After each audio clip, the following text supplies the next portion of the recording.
Matinee show is brought to you by Livogen tonic. थकान और कमजोरी से दे आजादी। इतनी थकान, मैराथन भाग रहे हो? मैराथन? अरे मैं तो रोज ऐसे ही थकी रहती हूँ। थकान और कमजोरी खून में आयरन की कमी के लक्षण हैं। लीजिए लिवोजन टॉनिक। इसमें है ऑर्गेनिक आयरन और कई ऐसे तत्व जो दें थकान से आजादी।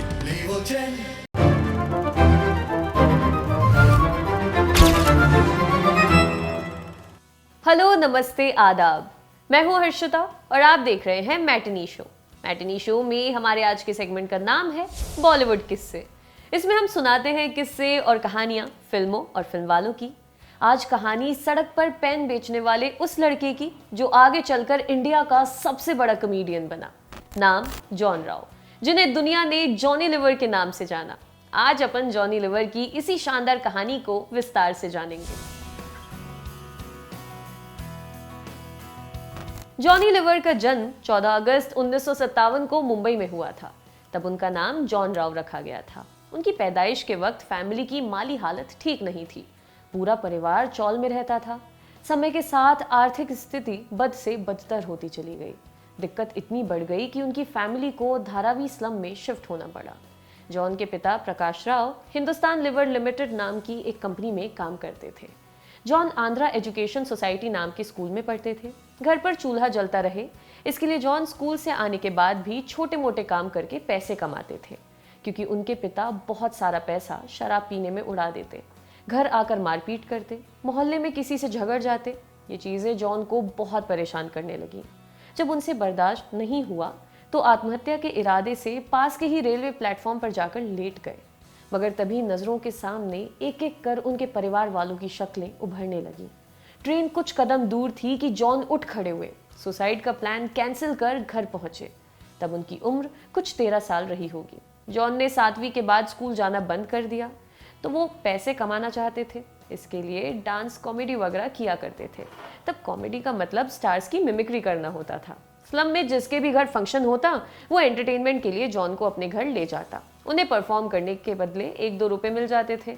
उनके स्लम के बगल में एक सिंधी कैंप था। वहाँ प्रताप जानी और राम कुमार नाम के 2 लोग रहते थे। वो जॉन को मिमिक्री वगैरह सिखाते थे। जॉन उन्हें अपना पहला गुरु मानते हैं। एक दिन जॉन, प्रताप और राम कुमार कहीं जा रहे थे। उन्हें साथ जाते देख सिंधी कैंप में बैठे एक शख्स ने जॉन से कहा कि उन्हें इन लोगों के साथ नहीं रहना चाहिए। उनकी संगत में वो भी शराबी बन जाएंगे। उन्होंने जॉन को सलाह दी कि अपना कुछ करो। जॉन ने पूछा, क्या करूं? उन्होंने कहा कि मैं पेन बेचता हूं, तुम भी पेन बेचो। जॉन ने कहा, सिखाओ। उन सज्जन ने जॉनी को पेन खरीद कर दिया। अगले 3 महीने तक जॉन राव उनके साथ सड़क पर बैठकर पेन बेचते रहे। यहाँ जॉन को अपनी कला को तराशने का मौका और समय दोनों मिल रहा था। अपने कस्टमर लोगों से स्टार्स की आवाज में बात करते थे। इससे हुआ ये कि जिस आदमी ने जॉन को पेन बेचने के लिए बिजनेस में उतारा था, उनका धंधा ठप होने लगा, क्योंकि सब लोग मजे के लिए जॉन से पेन खरीदने लगे। जॉनी काफी कम उम्र से स्टेज पर शोज वगैरह किया करते थे। जब 18 के हुए तो पिता ने उनकी नौकरी भी हिंदुस्तान लिवर में लगवा दी। जॉन को साबुन बनाने वाली फैक्ट्री के कैटलिस्ट डिपार्टमेंट में लेबर का काम मिला। झाड़ू मारना, चीजें एक जगह से उठाकर दूसरे जगह रखने का काम था। मगर जॉन काम से छुट्टी मारकर स्टेज शोज करने निकल जाते, क्योंकि इस नौकरी से कुछ खास कमाई नहीं होती थी। ऊपर से सुपरवाइजर लोग 4 बातें सुनाकर चले जाते थे। दूसरी तरफ जब वो स्टेज पर कॉमेडी करने जाते तब उनके लिए खूब तालियां बजती। परफॉर्मेंस के बाद लोग बड़े सम्मान से आकर मिलते। मगर फैमिली और समाज के प्रेशर में जॉन नौकरी छोड़कर फुल टाइम कॉमेडी नहीं कर पा रहे थे। प्रकाश राव को ये डर था कि छुट्टी मारकर कॉमेडी करने जा रहे उनके बेटे की नौकरी ना चली जाए। हमेशा की तरह जॉन एक दिन नौकरी से बंक मारकर स्टैंड अप कॉमेडी करने गए हुए थे। जैसे तैसे प्रकाश राव ने पता लगाया कि जॉन कहाँ परफॉर्म करने जा सकते हैं। उन्होंने एक रबर की पाइप उठाई और वेन्यू की ओर चल पड़े। उस दिन जॉन षणमुखानंद ऑडिटोरियम में परफॉर्म कर रहे थे, जहां 3000 लोग मौजूद थे। प्रकाश राव जब ऑडिटोरियम पहुंचे तो देखा कि जॉन स्टेज से कॉमेडी कर रहे हैं और ऑडियंस हंस हंस के पागल हो रही है। इस दिन प्रकाश राव अपने बेटे को पहली बार परफॉर्म करते हुए देख रहे थे। जॉन ने स्टेज से हाथ में पाइप लिए अपने पिताजी को देख लिया था। उन्हें मजबूत पिटाई का अंदेशा हो गया था। शो खत्म होने के बाद जॉन अपने एक दोस्त के घर गए और देर रात छुप छुपाकर अपने घर पहुंचे। एक बार उनकी कंपनी यानी हिंदुस्तान लिवर में एक फंक्शन चल रहा था। इस मौके पर जॉन को परफॉर्म करने को कहा गया। जॉन ने नाम लिए बगैर अपने ऑफिस के सभी सीनियर अफसरों की नकल की। खूब तालियां बजी। उनकी इस परफॉर्मेंस के बाद यूनियन लीडर सुरेश भोसले उनके पास आए और कहा, आज तूने पूरे लीवर की कै डाली, आज से तेरा नाम जॉनी लीवर। इसके बाद से कंपनी में सब लोग उन्हें जॉनी लीवर ही बुलाने लगे। तो ऐसे जॉन राव बन गए जॉनी लीवर। इंटरेस्टिंग है ना। अब छुपने छुपाने वाली बात नहीं थी, तो जॉनी लीवर खुलकर स्टेज परफॉर्मेंस करने लगे। हिंदुस्तान लीवर में 6 साल काम करने के बाद वो इस कंपनी से अलग हो गए। अब वो full time stand up comic बन गए थे। शुरुआत में छोटे मोटे सिंगर्स के शोज में कॉमेडी करते थे। इसके बाद जॉनी सोनू निगम के पिता अगम कुमार निगम के शोज में परफॉर्म करने लगे। धीरे धीरे जॉनी लीवर के नाम की चर्चा बढ़ी। कल्याण जी आनंद जी जैसे नामचीन म्यूजिक डायरेक्टर जोड़ी ने जॉनी को अपने साथ जोड़ा। अब जॉनी इंडिया समेत दुनिया के कई हिस्सों में म्यूजिक डायरेक्टर जोड़ी के साथ परफॉर्म करते थे। तब एक स्टेज शो के लिए जॉनी को 30 रुपए मिलते थे। जॉनी अधिकतर मामलों में स्टार्स की नकल किया करते थे। अपने एक इंटरव्यू में जॉनी बताते हैं कि स्टेज पर सबसे पहले उन्होंने अशोक कुमार की मिमिक्री की थी, मगर उन्हें शत्रुघ्न सिन्हा की नकल करते देख खूब पसंद किया जाता था। एक बार कल्याण जी आनंद जी का शो शुरू होने वाला था। ठीक इसी समय वहां शत्रुघ्न सिन्हा आ धमके। उन्होंने कहा कि वो यहाँ सिर्फ जॉनी लीवर को देखने आए। जॉनी ने सुना, वो घबरा गए कि कहीं शत्रु साहब नाराज तो नहीं हो गए। जॉनी उनसे मिलने आए। शत्रुघ्न सिन्हा ने उनसे अपनी नकल करने को कहा। जॉनी उठकर जाने लगे। थोड़ी दूर जाकर वो पूरे शत्रुघ्न सिन्हा वाले अंदाज में लौटे। उनकी आवाज में डायलॉग वगैरह बोलकर सुनाया। शत्रुघ्न सिन्हा उनसे इम्प्रेस हो गए। इसके बाद सुनील दत्त ने जॉनी को स्टेज पर परफॉर्म करते हुए देखा। वो उनसे प्रभावित हुए बिना रह नहीं पाए। उन दिनों सुनील दत्त एक फिल्म बना रहे थे। उसमें उन्होंने जॉनी लीवर को भी कास्ट कर लिया। 1982 में आई उस फिल्म का नाम था दर्द का रिश्ता। यहां से जॉनी का फिल्मी करियर शुरू हुआ। दर्द का रिश्ता से जॉनी का फिल्मी करियर शुरू तो हो चुका था, मगर बहुत फल फूल नहीं पा रहा था। 1986 में आई लव 86 में जॉनी का काम नोटिस तो हुआ, मगर अब भी कुछ बड़ा या इवेंटफुल नहीं हो रहा था। इस दौरान जॉनी जलवा, तेजाब, जादूगर, चालबाज, नरसिम्हा और खिलाड़ी जैसी फिल्मों में नजर आए। मगर जिस फिल्म के बाद जॉनी स्टार बने वो थी 1993 में आई शाहरुख खान की बाजीगर। इसमें जॉनी ने एक भुलक्कड़ हाउस हेल्प का रोल किया था। दिनेश हिंगू के साथ फिल्म में उनका बिना चीनी की चाय पीने वाला सीन खूब पसंद किया गया। मगर दिलचस्प बात यह कि इस कैरेक्टर से जुड़ी एक भी लाइन जॉनी को लिखकर नहीं मिली थी। बाजीगर की डायरेक्टर जोड़ी अब्बास मुस्तान ने सिर्फ जॉनी से इतना पूछा, आपको इसमें क्या बनाए, भुलक्कड़ या बहरा? जवाब में जॉनी ने कहा, भुलक्कड़ ठीक है। बाजीगर में जॉनी के किरदार से जुड़ी सिर्फ इतनी ही बातचीत हुई थी। फिल्म में आप जो कुछ भी देखते हैं वो सब कुछ जॉनी के दिमाग की उपज थी। अनारकली का फोन था, आइसक्रीम खाना जरूरी है वाला ये पूरा सीक्वेंस जॉनी ने शूटिंग के दौरान खुद बनाया था। शूटिंग के दौरान जॉनी को जो समझ आया उन्होंने बोल दिया। दिक्कत डबिंग के दौरान हुई। डबिंग इसलिए की जाती है ताकि दर्शकों को एक्टर्स का बोला डायलॉग साफ साफ सुनाई दे।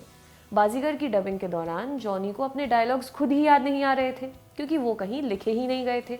इसलिए उन्हें ओरिजिनल आवाज सुनकर उसकी डबिंग करनी पड़ी। अनाड़ी नंबर 1 में जॉनी ने दलेर मेहंदी से प्रेरित एक किरदार निभाया था।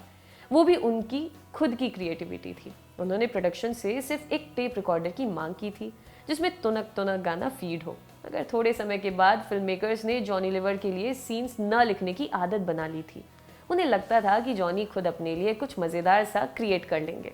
कई बार तो डायरेक्टर्स को पता तक नहीं होता था कि जॉनी क्या करने वाले हैं। इसी प्रोसेस से जॉनी एक दिन में 5-5 फिल्मों की शूटिंग कर डालते थे, क्योंकि उनके कैरेक्टर का फिल्म की कहानी से कुछ खास लेना देना नहीं होता था। जॉनी अपने एक इंटरव्यू में बताते हैं कि वो कभी भी पूरी फिल्म की स्क्रिप्ट नहीं सुनते थे। वो बस अपना पार्ट शूट करते, जिसे फिल्म मेकर्स जैसे तैसे कहानी से जोड़ देते थे। 1984 में जॉनी लीवर की शादी सुजाता से हो गई। इस शादी से उन्हें 2 बच्चे हुए, बेटी जेमी और बेटा जेसी। जब जेसी छोटे थे तब उन्हें थ्रोट यानी गले में ट्यूमर डायग्नोज हुआ। जॉनी अपने बेटे को मुंबई के मशहूर नानावटी अस्पताल लेकर गए। डॉक्टर ने सर्जरी करने की कोशिश की, मगर इससे जेसी का शरीर लकवाग्रस्त होने का खतरा था। जॉनी ने सर्जरी के लिए मना कर दिया। धीरे धीरे वो ट्यूमर बड़ा होने लगा। जॉनी दवा ट्राई कर चुके थे, अब बस दुआ का सहारा था। कई लोगों ने कहा, बच्चे के लिए प्रार्थना करिए। ईसाइयों में सर्विस नाम की रवायत होती है, जहां सब लोग मिलकर एक दूसरे की मदद करते हैं, एक दूसरे के लिए प्रार्थना की जाती है। जॉनी ने सपरिवार इसमें हिस्सा लेना शुरू किया। ये सब करने के कुछ समय बाद जॉनी अपनी फैमिली के साथ अमेरिका गए हुए थे। न्यू जर्सी में एक पेस्टर बीमार जेसी को देखकर बड़े दुखी हुए। उन्होंने जॉनी को सलाह दी कि बच्चे को न्यूयॉर्क के स्लोन केटरिंग हॉस्पिटल ले जाएं।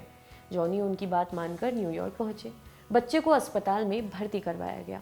3 घंटे बाद जेसी ऑपरेशन थिएटर से बाहर आए तो उनके गले पर ट्यूमर की जगह सिर्फ एक पट्टी लगी हुई थी। तब से जॉनी बड़े स्पिरिचुअल हो गए। लगातार सर्विस में जाने लगे, लोगों के लिए दुआएं करने लगे, शराब पीना तक छोड़ दिया। वो इन आस्था श्रद्धा की बातों में इतने मग्न हो गए कि फिल्मों में काम करना भी बेहद कम कर दिया। इसके बाद जेमी और जेसी को यूनिवर्सिटी ऑफ वेस्टमिंस्टर में पढ़ाई के लिए भेज जॉनी निश्चिंत हो गए। जेसी एक्टर बनना चाहते थे और जेमी को बिजनेस की फील्ड में जाना था। मगर एक दिन जेमी ने इंग्लैंड में एक स्टैंड अप कॉमेडी एक्ट देखा। इससे वो इतनी इम्प्रेस्ड हुई कि खुद भी कॉमेडी करने का मन बना लिया। उन्होंने अपनी माँ को फ़ोन कर अपनी ये इच्छा बताई। फिर वही रेगुलर कहानी।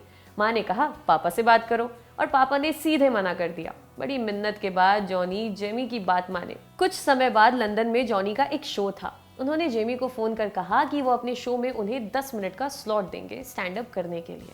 वो देखना चाहते थे कि जेमी में टैलेंट है या नहीं।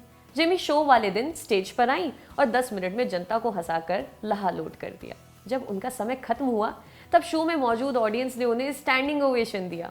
अब जेमी भी अपने पिता की तरह फिल्मों, टीवी और डिजिटल स्पेस में कॉमेडी करती हैं। जॉनी हिंदी फिल्मों में अब भी मजबूती से जमे हुए हैं। उन्हें पिछले दिनों हाउसफुल 4 और कुली नंबर 1 जैसी फिल्मों में देखा गया। मैटिनी शो के आज के एपिसोड में बस इतना ही। कल आपसे फिर मुलाकात होगी। तब तक के लिए बने रहिए हमारे साथ और देखते रहिए दी लल्लन टॉप। शुक्रिया। अब रोज दोपहर 12 बजे लल्लन टॉप लाएगा मैटिनी शो, सिनेमा का कंप्लीट शो जहां सनसनी नहीं सेंस होगा।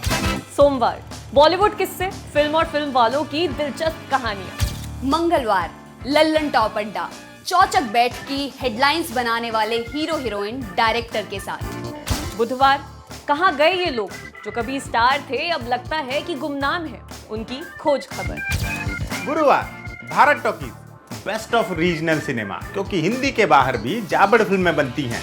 शुक्रवार स्पॉटलाइट, हफ्ते की सबसे बड़ी सिनेमा न्यूज के हर एंगल पर फोकस। शनिवार को होगा बर्गर, फिल्मों के महारथियों से तसल्ली से लंबी बात, सुकून और समझ के साथ। और रविवार को होगी सिने वेला, वेला यानी कि पीरियड, कक्षा, क्लास। ये क्लास लेंगे लल्लन टॉप के सिनेमा एडिटर गजेंद्र। क्लासिक फिल्मों और सिनेमा पर, इसके हर पहलू पर विस्तार से बात होगी। तो रोजाना दोपहर 12 बजे देखिए लल्लन टॉप का मैटिनी शो।